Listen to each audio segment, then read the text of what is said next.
نعوذ بالله من شرور أنفسنا وسيئات أعمالنا من يهده الله فلا مضل له ومن يضلل فلا هادي له وأشهد أن لا إله إلا الله وحده لا شريك له وأن محمدًا عبده ورسوله يا أيها الذين آمنوا اتقوا الله حق تقاته ولا تموتن إلا وأنتم مسلمون يا أيها الناس اتقوا ربكم الذي خلقكم من نفس واحدة وخلق منها زوجها وبث منهما رجالا كثيرا ونساء واتقوا الله الذي تساءلون به والأرحام إن الله كان عليكم رقيبا يا أيها الذين آمنوا اتقوا الله وقولوا قولا سديدا يصلح لكم أعمالكم ويغفر لكم ذنوبكم ومن يطع الله ورسوله فقد فاز فوزا عظيما أما بعد فأعوذ بالله من الشيطان الرجيم والله لا يهدي القوم الظالمين لائق صد تکریم سامعین مکرم، اللہ ذوالجلال ہم سب کے خالق و مالک اور رازق ہیں۔ وہی ذات قادر مطلق ہے،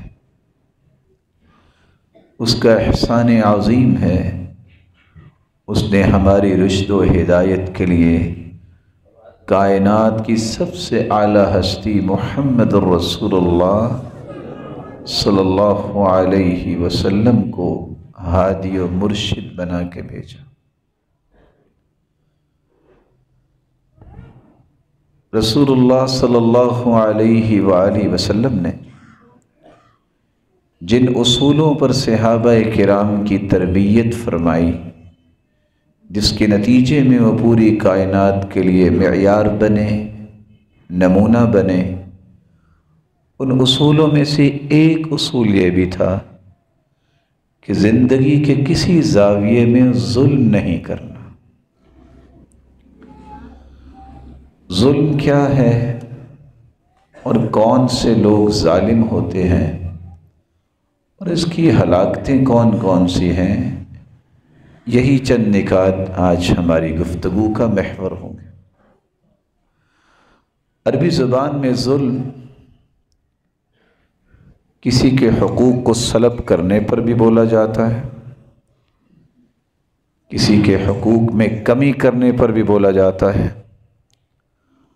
عربی زبان میں بولا جاتا ہے ظلم الطریق، فلاں شخص نے راستے کے ساتھ ظلم کیا، یعنی سیدھے راستے سے ہٹ گیا۔ تو ہر وہ انسان جو صراط مستقیم کو چھوڑ کر غلط راستے پہ چلتا ہے، وہ اپنے ساتھ بھی ظلم کرتا ہے اور معاشرے کے ساتھ بھی ظلم کرتا ہے۔ رسول اللہ صلی اللہ علیہ وآلہ وسلم نے ظلم کے بارے میں امت کو یہ رہنمائی دی ہے کہ ظلم کی بنیادی طور پہ 3 قسمیں ہیں۔ ایک وہ ظلم ہے جس کو اللہ ذوالجلال نے معاف ہی نہیں کرنا، اور ایک وہ ظلم ہے جس کو اللہ ذوالجلال چاہیں تو معاف کر دیں گے، اور تیسرا وہ ظلم ہے جب تک بدلہ نہیں دلوایا جائے گا اس کی معافی ممکن نہیں۔ رسول اللہ صلی اللہ علیہ وسلم نے فرمایا فَأَمَّا الظُّلْمُ الَّذِي لَا يَغْفِرُهُ اللَّهُ وہ ظلم جو اللہ نے معاف کرنا ہی نہیں وہ شرک ہے۔ اگر شرک سے توبہ نہ کی گئی، اسی حالت میں انسان فوت ہو جائے تو قیامت کے دن یہ ظلم جو ہے، جو شرک کرنے والا انسان ظلم کرتا ہے، اس کی کوئی معافی نہیں۔ رسول اکرم صلی اللہ علیہ وسلم نے ساتھ یہ آیت پڑھی، ان الشرک لظلم عظیم، شرک کرنا یہ بہت بڑا ظلم ہے۔ وَأَمَّا الظُّلْمُ الَّذِي يَغْفِرُهُ اللَّهُ، رہا وہ ظلم جس کو اللہ ذوالجلال معاف کر دیں گے، یہ وہ ظلم ہے فَظُلْمُ الْعِبَادِ لِأَنفُسِهِمْ فِيمَا بَيْنَهُمْ وَبَيْنَ رَبِّهِمْ، انسان کے اعمال میں کمی کوتاہی ہے، اس نے اپنی جان کے ساتھ ظلم کیا ہے، تو یہ چونکہ اس کے اور اس کے رب کے درمیان معاملہ ہے، اللہ تعالیٰ اس کو معاف کر دیں گے۔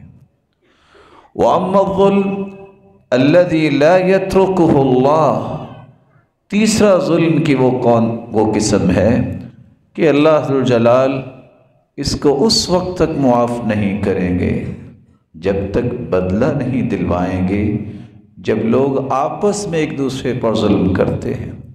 فَظُلْمُ الْعِبَادِ بَعْضِهِمْ بَعْضًا حَتَّى يَدِينَ لِبَعْضِهِمْ مِنْ بَعْضٍ۔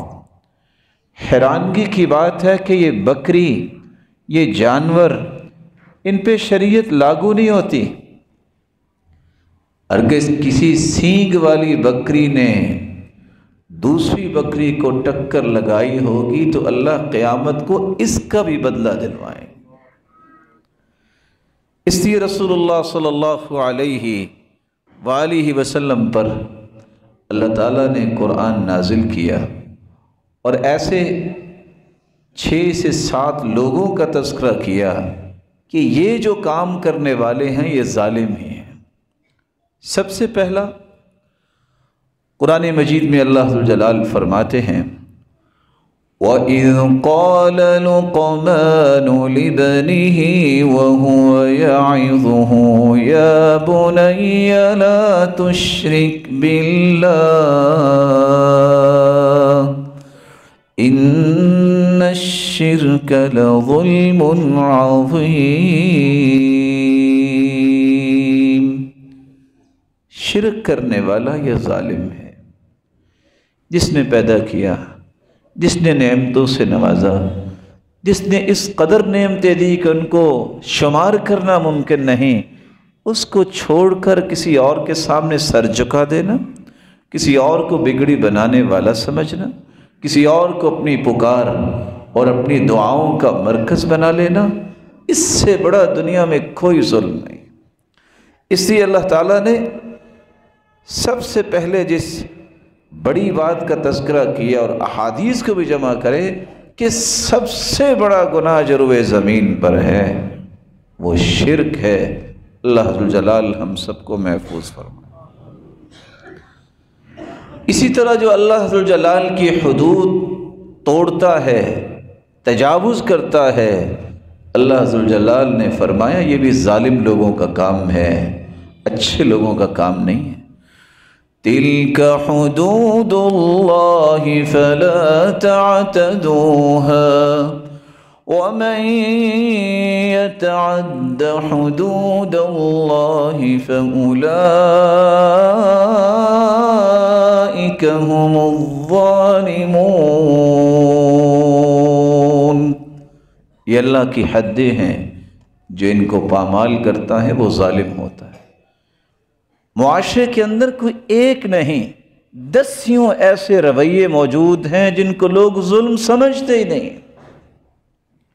وراثت کے مسئلے کو دیکھ لیجئے، اللہ تعالیٰ نے وراثت کی تفصیل بیان کی ہے اور آخر میں فرمایا تلک حدود اللہ، یہ اللہ کی حدیں ہیں، جس نے ان حدوں کی حفاظت کی وہ جنت میں جائے گا، اور جس نے ان کی حفاظت نہ کی، ان کو پامال کیا، ساتھ ہی فرما دیا یدخلہ نارا، یہ شخص جو ہے اس کو اللہ جہنم میں ڈالے۔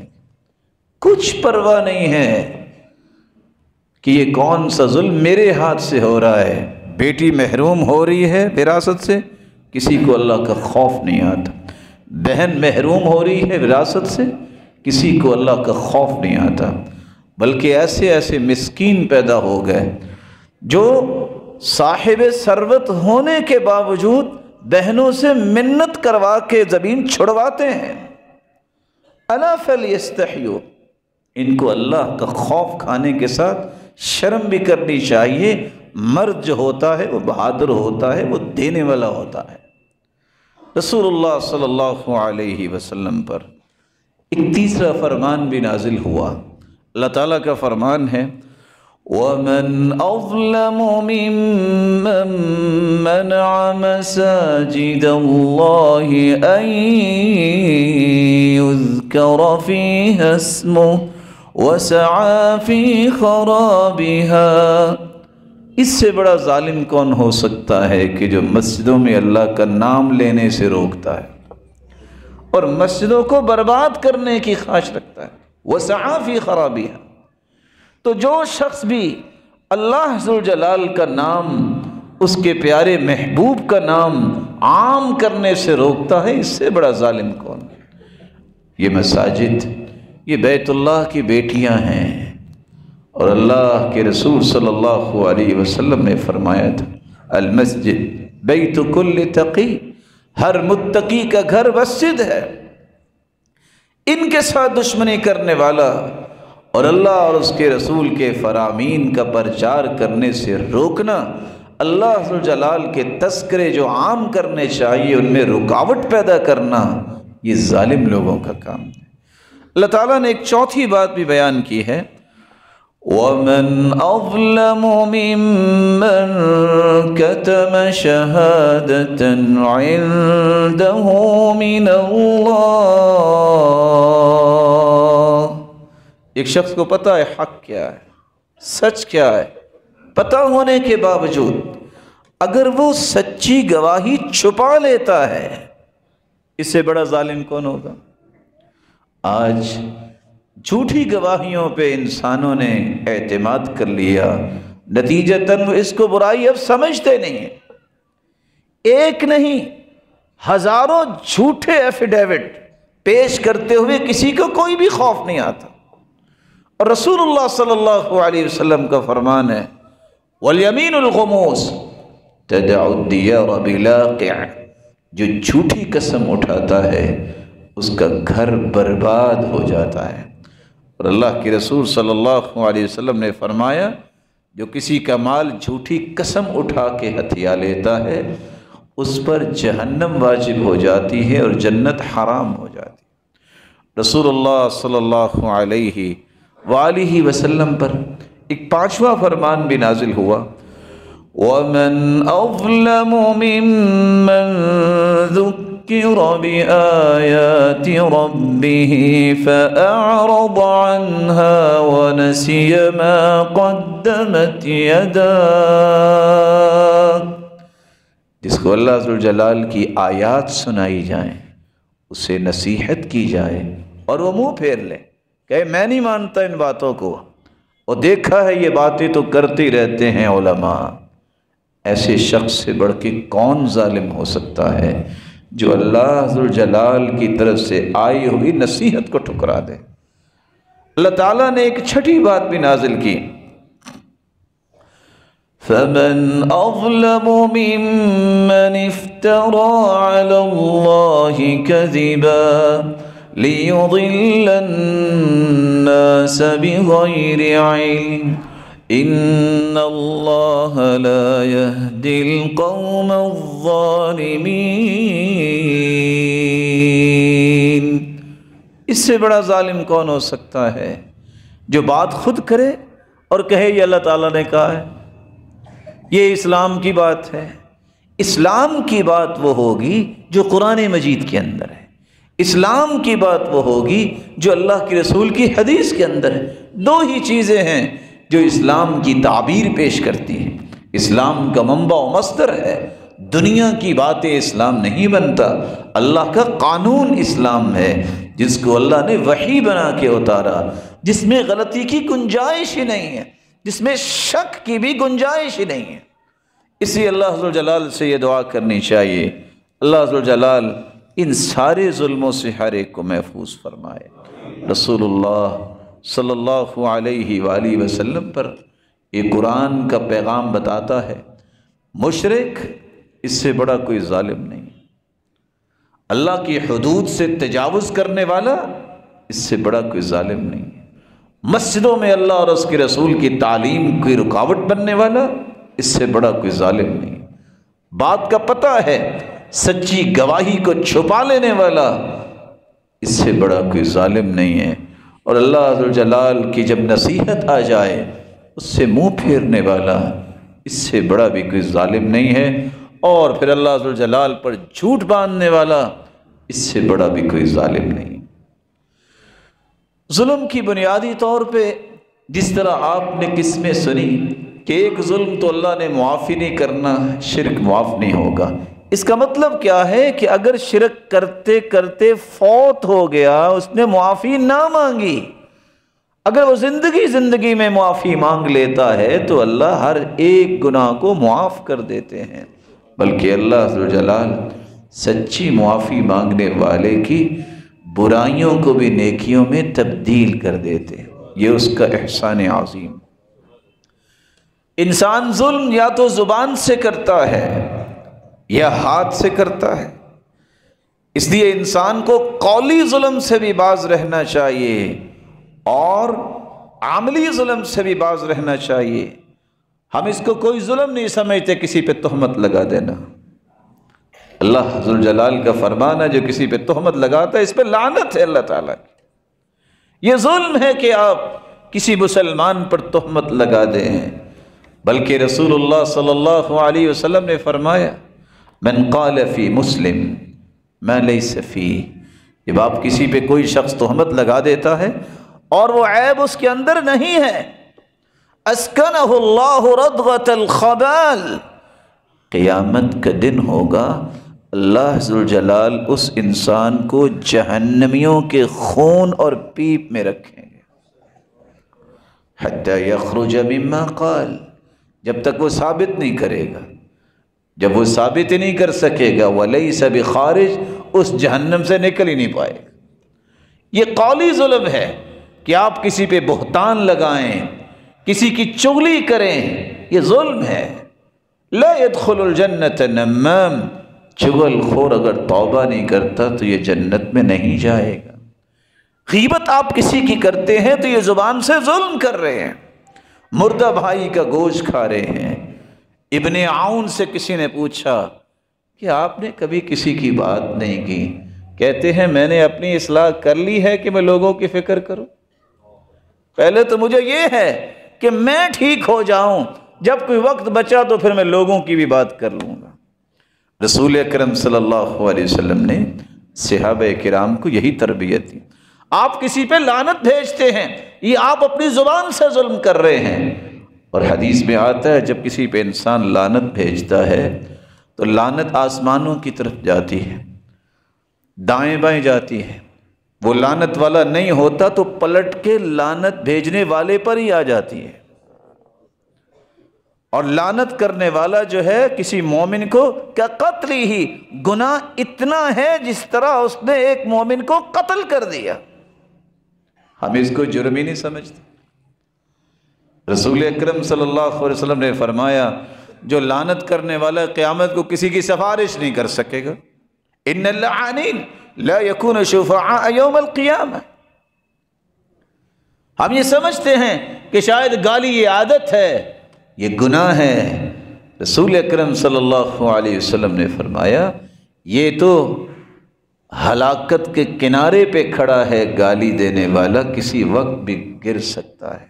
اور آپ صلی اللہ علیہ وسلم نے دیکھا جب دو لوگ آپس میں اسی طرح گالی کا تبادلہ کر رہے تھے تو خبر ملی تو آپ نے فرمایا شیطانان یتہاتران ویتکاذبان، یہ دونوں ہی شیطان ہیں اور آپس میں گتھم گتھا ہو رہے ہیں۔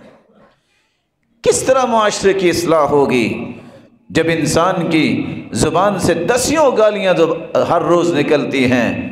صحابہ کی زندگی کو دیکھیے، صحابی کہتے ہیں جب سے میں نے حدیث سنی میں نے زندگی میں کسی جانور کو بھی گالی نہیں دی۔ رسول اللہ صلی اللہ علیہ وسلم کا دین ہمیں بتاتا ہے اگر آپ کسی سے مذاق کرتے ہیں تو یہ بھی آپ نے ظلم کیا ہے۔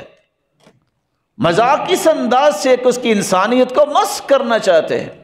اللہ کے رسول صلی اللہ علیہ وآلہ وسلم نے صرف اشارہ دیکھا، چھوٹے قد کی طرف اشارہ کیا، فرمایا یہ ایسا زہریلا کلمہ بولا ہے، حالانکہ اشارہ کیا ہے کہ اس کا تو قد چھوٹا ہے۔ لو مزجت بماء البحر لمزجت، اگر سمندر میں یہ کلمہ ڈال دیا جائے تو سارے سمندروں کے پانی کڑوے ہو جائیں۔ کسی کا قد چھوٹا ہے یا بڑا کس نے بنایا ہے؟ اللہ نے بنایا۔ تو اللہ عز و جلال کی تخلیق پر اعتراض نہیں کیا کرتے، یہ اس کی حکمت ہے، وہ زیادہ جانتا ہے کہ ایسا کیوں ہوا، ایسا کیوں کیا، یہ وہ زیادہ جانتا ہے کہ اللہ نے اس کے لیے اوپر انعامات کیا رکھے ہیں۔ تو کسی کی تخلیق پہ بھی اس طرح کے کمنٹس کرنا، یہ بھی اللہ عز و جلال کو اپنے رسول کو سمجھایا کہ یہ بھی امت کے لیے پسندیدہ نہیں ہے۔ جھوٹی گواہی دینا یہ بھی قولی ظلم ہے۔ رسول اللہ صلی اللہ علیہ وآلہ وسلم نے فرمایا قیامت کے دن اللہ عز و جلال غضبناک ہوں گے جو جھوٹی گواہی دیتا ہے۔ جب ملاقات کرے گا تو اللہ عز و جلال ایسے انسان پر سخت غضبناک ہوں گے۔ انسان جس طرح قولی ظلم کرتا ہے اس طرح عملی ظلم کے بھی کچھ رویے ہیں۔ آپ حیران ہوں گے یہ بات سن کے کہ لوہے کی چیز کو پکڑ کے، اس وقت تو تلوار تھی یا دیگر اشیاء تھی، کسی مسلمان بھائی کی طرف اشارہ کرنا، اس کو ڈرانا دھمکانا، اللہ کے رسول نے فرمایا جب تک وہ پیچھے نہیں کر لیتا اللہ کے نورانی فرشتے اس انسان پہ لعنت بھیجتے رہتے۔ کس قدر یہ پاکیزہ دین ہے، ظلم سے کس طرح انسانیت کو دور رکھتا ہے۔ رسول اللہ صلی اللہ علیہ وسلم نے فرمایا من سل علینا السیف فلیس منا، جو تلوار کو لہراتا ہے وہ ہم میں سے نہیں ہے۔ آج تلواریں نہیں ہیں، اسلحہ ہے، جو اسلحے کو لہرائے گا۔ رسول اللہ صلی اللہ علیہ وسلم کا یہ فرمان صحیح بخاری اور مسلم کا اسے یاد رہنا چاہیے کہ آپ صلی اللہ علیہ وسلم نے فرمایا اس کا تعلق میرے ساتھ نہیں۔ ناحق کسی کو قتل کرنا ظلم ہے، اور آپ یہ سوچ کے پریشان ہو جائیں گے لو ان اہل السماوات والارضین اشترکوا فی دم واحد لأکبہم اللہ فی النار۔ یہ دین کس قدر خوبصورت ہے، کسی ایک مسلمان کا قتل اگر اس میں ساتوں آسمانوں کے نورانی فرشتے اور ساتوں زمینوں کی ساری مخلوقات شریک ہو جائیں، بلا شبہ سب مارنے میں شریک تو نہیں ہو پائیں گے، لیکن اگر مشورے میں شریک ہو جائیں تو اللہ قیامت کے دن ایک مومن کے قتل کی وجہ سے 14 کے 14 طبق جہنم میں ڈال دیں۔ اس قدر اللہ تعالیٰ نے مومن کی قدر بنائی ہے۔ آپ صلی اللہ علیہ وسلم بیت اللہ کا طواف کر رہے تھے۔ آج بیت اللہ کی طرف کوئی آنکھ میلی کر کے دیکھے لوگ آنکھ نکالنے کے لیے تیار ہو جاتے۔ عزت ہے، قدر و منزلت ہے، لیکن اللہ کے رسول صلی اللہ علیہ وسلم نے بیت اللہ کا طواف کرتے ہوئے فرمایا بیت اللہ تیری شان بڑی ہے، ما اطیبک وما اطیب ریحک، تیری فضائیں اور ہوائیں خوشبوئیں کتنی پاکیزہ ہیں۔ والذی نفسی بیدی لحرمت المؤمن اعظم عند اللہ حرمت منک۔ اے بیت اللہ، اس ذات کی قسم جس کے ہاتھ میں میری جان ہے، تجھ سے ایک مومن کی حرمت زیادہ ہے۔ ان اللہ حرم منک واحدا، اللہ نے تیری ایک حرمت بیان کی ہے، وحرم من المؤمن ثلاثا، اور مومن کی 3 حرمتیں ہیں، حرم دمہ وعرضہ ومالہ، مومن کا خون بہانا بھی حرام، اس کا مال لوٹنا بھی حرام، اس کی عزت کو پامال کرنا بھی حرام، وَلَا يُظَنَّ بِهِ ظَنُّ السُّوءِ، اور اس کے ساتھ بدگمانی بھی نہیں رکھی جا سکتی۔ جس مومن کی عزت اللہ کے رسول بیان کر رہے ہیں، اس مومن کی عزت کا خیال نہ کرنا اور اسے تار تار کرنے کے لیے قد و کاوش کرنا، یہ ظلم ہے۔ آپ صلی اللہ علیہ وآلہ وسلم نے ظلم کا ایک اور بھی راستہ بتایا۔ عملی ظلم ہے، آپ کسی کی زمین ہتھیا لیں، یتیم ہے، مسکین ہے، کمزور ہے، تعلقات ہیں۔ رسول اکرم صلی اللہ علیہ وسلم کا فرمان ہے صحیح بخاری میں، من ظلم قید شبر، صرف ایک بالشت جو کسی کی زمین ظلم کرتے ہوئے ہتھیا لیتا ہے، 5 عذاب اسے سہنے پڑیں گے۔ قیامت کا دن ہوگا، 7 زمینوں کی مٹی اسے کھودنی پڑے گی۔ اللہ فرمائیں گے اپنے کندھے پہ یہ اٹھاؤ مٹی اور چکر لگاؤ میدان محشر کا، جب تک دنیا کا حساب نہیں ہو جاتا۔ پھر 7 زمینوں کا طوق، طوقہ من 7 اراضین، 7 زمینوں کا طوق اس کے گلے میں ڈال دیا جائے گا، پھر اسے 7 زمینوں کے نیچے دھنسا دیا جائے گا۔ اور 5ویں بات، اللہ ذوالجلال اس پر غضبناک ہوں گے۔ رسول اللہ صلی اللہ علیہ وسلم نے جہاں قولی ظلم سے روکا ہے، وہاں عملی ظلم سے بھی روکا ہے۔ اولاد کے درمیان انصاف نہ کرنا، یہ بھی ظلم ہے۔ ایک بیٹے کو گفٹ دے دیا، دوسرے کو محروم کر دیا۔ بیٹیاں ہیں تو ان کو پوچھا ہی نہیں، بیٹے ہیں تو ان کو نواز دیا۔ صحیح بخاری کی روایت ہے، عمرہ رضی اللہ تعالی عنہ اور بشیر رضی اللہ عنہ دونوں نے مشورہ کیا کہ میں اپنے بیٹے کو، باپ کہتا ہے فلاں زمین گفٹ کرنا چاہتا ہوں، کہا میں اس وقت تک راضی نہیں جب تک اللہ کے رسول اس کی گواہی نہیں دیں گے۔ زوجین اللہ کے رسول کے پاس پہنچے، یا رسول اللہ صلی اللہ علیہ وسلم، بشیر یہ چاہتے ہیں کہ اپنے بیٹے کو گفٹ کریں جس کا نام ہے نعمان، ان کی ایک بہن ہے جن کا نام ہے ابیہ۔ فرمایا یہ بتاؤ کیا اس نے دوسری اولاد کو بھی گفٹ کیا؟ کہا نہیں۔ کہ انی لا اشہد علی جور، میں ظلم کی گواہی نہیں دے سکتا، یا اس سے بھی واپس لے لو یا دوسری اولاد کو بھی دو۔ اس لیے اصول یہ ہے، وراثت میں مرد کے 2 حصے ہوتے ہیں، عورت کا 1 حصہ ہوتا ہے، لیکن زندگی میں آپ گفٹ کرتے ہیں تو بیٹی اور بیٹے کو برابر دیا جاتا ہے، سب کو برابر دے۔ اعدلوا بین اولادکم، اولاد کے درمیان عدل کرو، ظلم نہ کرو۔ مت یہ کہو فلاں تو ایسا ہے، فلاں تو ایسا ہے، اگرچہ یہ نام تو معروف ہے کہ عاق نامہ کر دیا، شریعت اس کا اعتبار نہیں کرتی۔ اگر بیٹے کو دیا ہے تو بیٹی کو بھی دو، ایک بیٹے کو دیا ہے تو دوسرے کو بھی دو۔ اولاد کے درمیان بھی ظلم کرنے سے منع کر دیا۔ رسول اللہ صلی اللہ علیہ وسلم نے فرمایا ایک عملی ظلم یہ بھی ہے کہ آپ کسی کو مزدوری پہ رکھتے ہیں اور اس کی اجرت پوری نہیں دیتے، ظلم ہے۔ اعطوا الاجیر اجرا قبل ان یجف عرقه، پسینہ خشک ہونے سے پہلے اس کی اجرت دو۔ اگر آپ نے طے کیا ہے کہ 30 تاریخ کو آپ کو پہ دی جائے گی تو 31 نہیں آنی چاہیے، پہلی تاریخ نہیں آنی چاہیے، ظلم ہے، آپ حقوق سلب کرتے ہیں۔ رسول اللہ صلی اللہ علیہ وآلہ وسلم نے کتنی بڑی بات کہہ دی، فرمایا وَرَجُلٌ بَاعَ حُرًّا فَأَكَلَ ثَمَنَهُ وَرَجُلٌ اسْتَأْجَرَ أَجِيرًا فَاسْتَوْفَى مِنْهُ وَلَمْ يُعْطِ أَجْرَهُ۔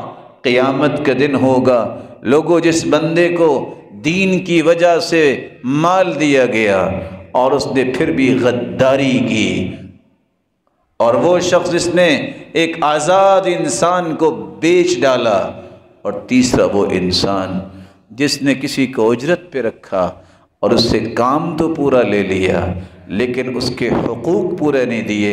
قیامت کا دن ہوگا، اللہ کے رسول فرماتے ہیں اس کا کیس میں خود اللہ ذوالجلال کے سامنے پیش کروں گا اور گواہی دوں گا۔ رسول اللہ صلی اللہ علیہ وسلم نے یہ بھی فرمایا کہ اگر تم ناحق کسی کا مال کھا لیتے ہو تو یہ بھی ایک عملی ظلم ہے۔ قرآن مجید میں اللہ ذو الجلال نے اس کا اشارہ کیا ہے، ان الذین یأکلون اموال الیتامی ظلما، جو یتیموں کے مال ظلم کرتے ہوئے کھاتے ہیں، وہ کیا کھاتے ہیں؟ وہ دنیا کی خوبصورت کھانے نہیں ہیں، انما یأکلون فی بطونہم نارا، یہ جہنم کے انگارے ڈالتے ہیں اپنے پیٹ میں، وسیصلون سعیرا، اور ان قریب توبہ نہ کی تو خود بھی جہنم کا انگارہ ہی بن جائیں گے۔ دھوکہ کرنا بھی ظلم ہے، جو عملی ظلم ہے، من غش فلیس منا، جو دھوکہ اور فراڈ کرتا ہے اس کا تعلق ہمارے ساتھ نہیں ہے۔ خیانت کرنا بھی ظلم ہے۔ اللہ ذو الجلال ہر قسم کے قولی اور عملی ظلم سے ہم سب کو محفوظ فرمائے۔ وآخر دعوانا الحمد للہ۔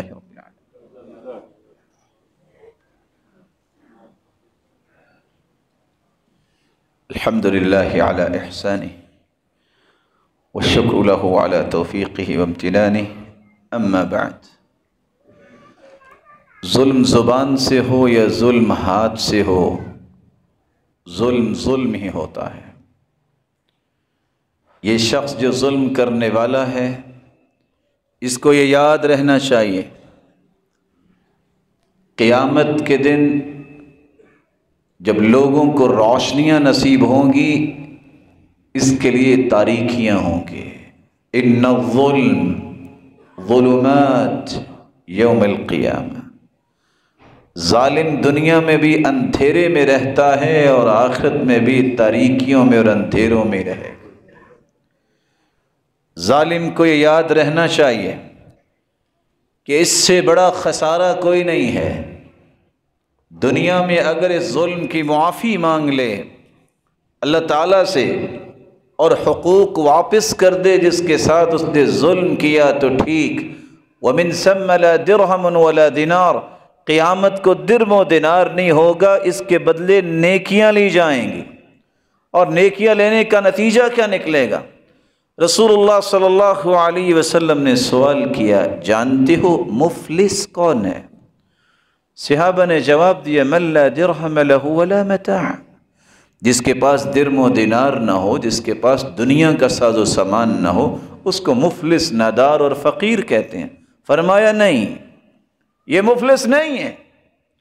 المفلس من امتی من یأتی یوم القیامت بصلاۃ وزکاۃ وصدقۃ، میری امت کا مفلس اور نادار وہ ہے جو نمازیں تو پڑھتا ہوگا، صدقہ بھی کرتا ہوگا، زکوٰۃ بھی دیتا ہوگا، روزہ بھی رکھتا ہوگا، لیکن اس نے 5 گناہ کیے ہوں گے۔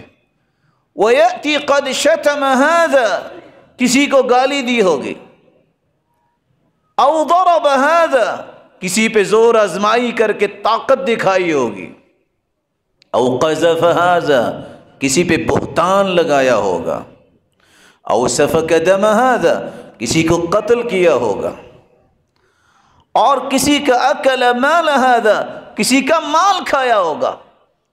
نمازی ہے، روزہ دار ہے، صدقہ دینے والا، زکوٰۃ دینے والا، لیکن گالی، بہتان، کسی کو مارنا، قتل کرنا، نہ حق کسی کا مال چھیننا، کھانا، یہ 5 گناہ لے کے آئے گا۔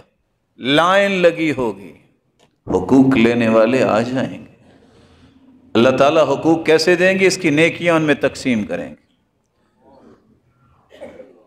فَإِنْ فَنِيَتْ حَسَنَاتُهُ قَبْلَ أَنْ يُقْضَمَ عَلَيْهِ، ابھی حقوق لینے والے باقی ہوں گے، نیکیاں ختم ہو جائیں گی۔ اب کیا کیا جائے؟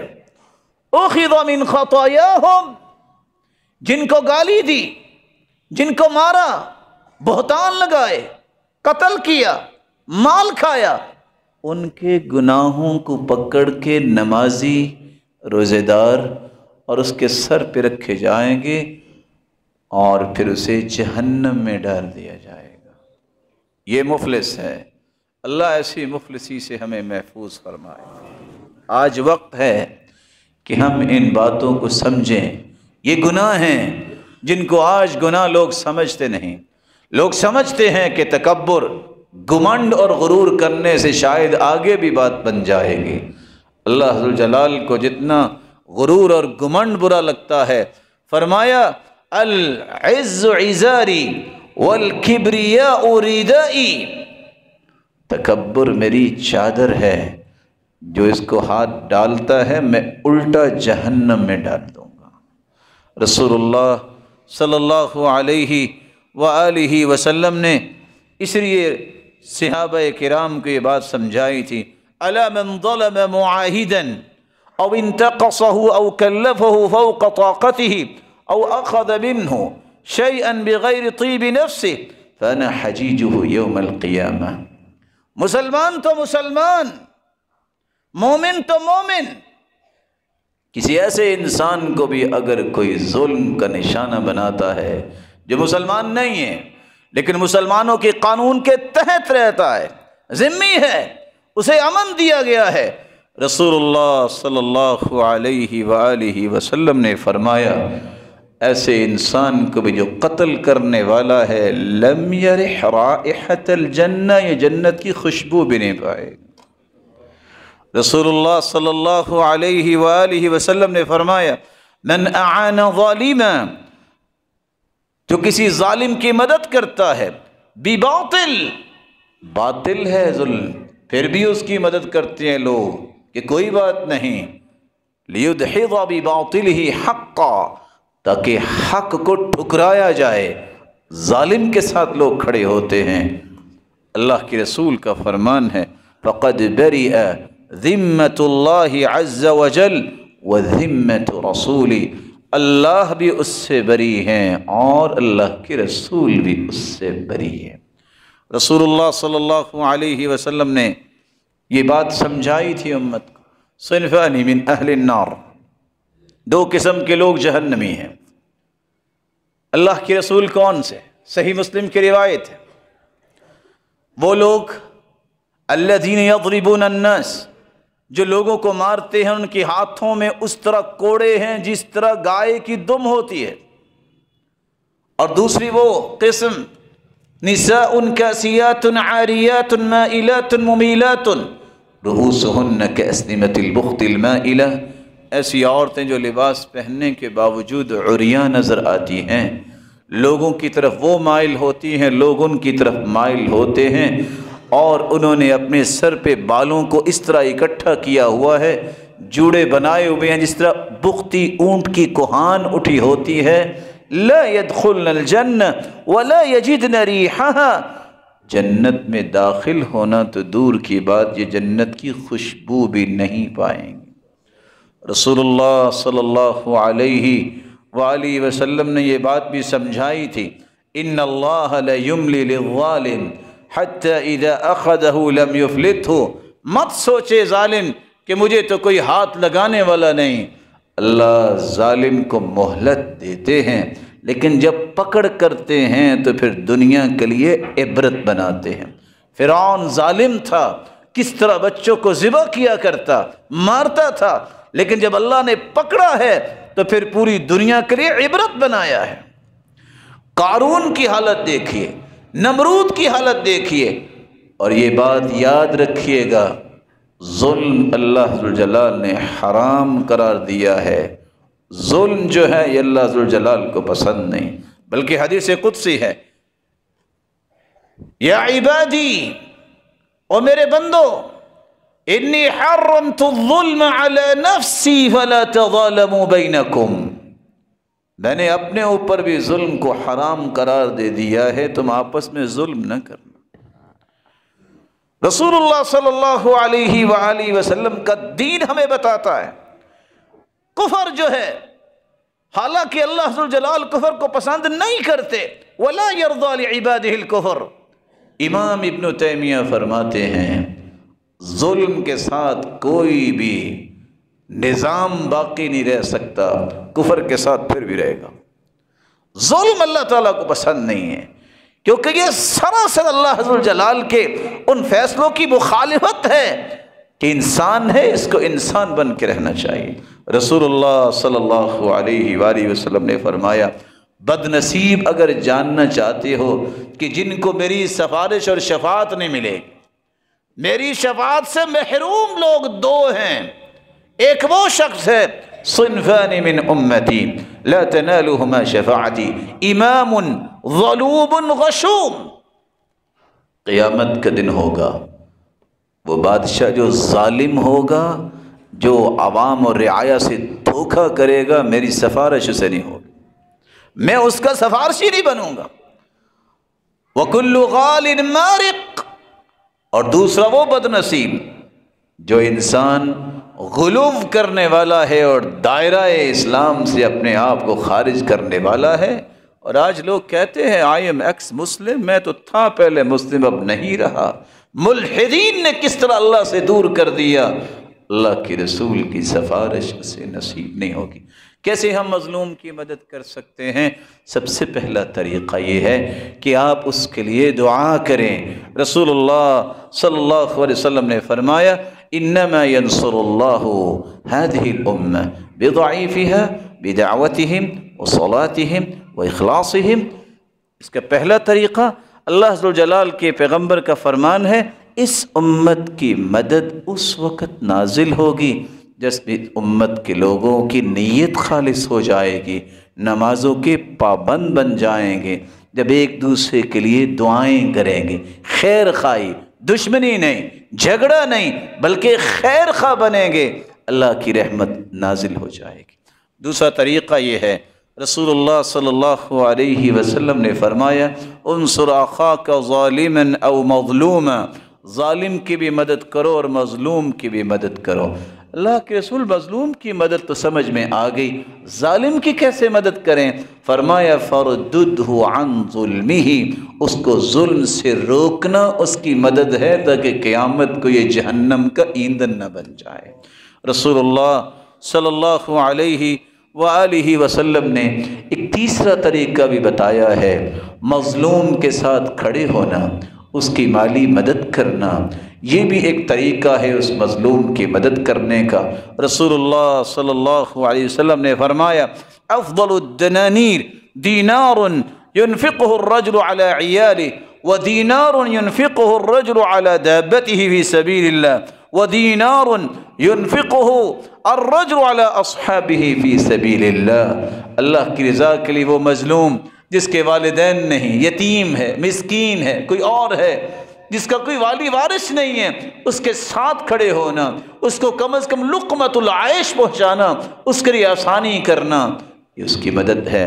رسول اللہ صلی اللہ علیہ وسلم نے ایک طریقہ چوتھا یہ بھی بتایا ہے، وہ نظم جو دنیا میں قائم ہوتے ہیں اس نظم کو مضبوط کیا جائے، حکومتوں کی بیداری اور وہ جو سسٹم کو سنبھالنے والے ہیں ان کے ساتھ کھڑے انسان ہو تاکہ معاشرے کے اندر امن آئے، قانون کو ہاتھ میں نہ لیا جائے، نظام کو ہاتھ میں نہ لیا جائے۔ ہر ایک ڈومین ہے، اپنے ڈومین میں رہ کے صحیح کام کرنا، یہ سب سے بڑی عقل بندی ہے۔ رسول اللہ صلی اللہ علیہ وسلم کا فرمان ہے من رآ منکم منکرا فلیغیرہ بیدی، جو کسی برائی کو دیکھتا ہے اسے ہاتھ سے روکے، فإن لم یستطع فبلسانی، اگر وہ ہاتھ سے روکنے کی طاقت نہیں رکھتا تو پھر زبان سے روکے، فإن لم یستطع فبقلبی، جو زبان سے نہیں روک سکتا، اس کے پاس طاقت نہیں، وہ دل سے برا جانے۔ یہاں ایک غلط فہمی ہے، ہر شخص سمجھتا ہے یہ تینوں کام ہم نہیں کرنے ہیں، نہیں، ہاتھ سے حکومت کو روکنا چاہیے۔ کوئی شخص نظام اور قانون کو اپنے ہاتھ میں نہ لے، دنیا جہان کا نیک ہوگا، اگر قانون کو ہاتھ میں لے گا وہ غلط کر رہا ہوگا، یہ اس کا ڈومین نہیں ہے۔ اس کا ڈومین کیا ہے؟ وہ دوسرا ہے۔ اگر ہاتھ سے روکنے والا نہیں ہے، قانون اس کے ہاتھ میں نہیں آئے گا، وہ اپنی زبان سے صحیح بات پہنچائے، حقیقت کو آشکارا کرے، آگہی دے، یہ صرف علماء کا کام ہے، یہ عوام کا کام نہیں ہے۔ جن کو سمجھ نہیں ہے وہ فتوی بازی میں نہ آئیں، وہ علماء جن نے زندگیاں گزاری وہ صحیح بات جو شریعت کی ہے یہ ان کی ذمہ داری ہے کہ وہ شریعت کی وہ بات پیش کریں۔ تیسرا درجہ ہے دل سے برا جاننا، یہ عام لوگوں کی ذمہ داری ہے۔ ہو سکتا ہے کوئی سوچے اس کا کیا فائدہ؟ حدیث کہتی ہے اذا عملت الخطیئۃ فی الارض، زمین میں اگر کوئی گناہ ہو، کراچی پشاور میں کوئی گناہ ہوا، ظلم ہوا، کوئی یہاں بیٹھے کہہ دے گا نا کہ برا ہوا، اللہ اس کو اجر اتنا ہی دیں گے جتنا برائی ختم کرنے والے کو دیں گے، اور اگر یہاں بیٹھے اس نے کہہ دینا اچھا ہوا، اتنا ہی گناہ ہوگا جتنا وہ ظلم کرنے والوں کو ہوگا۔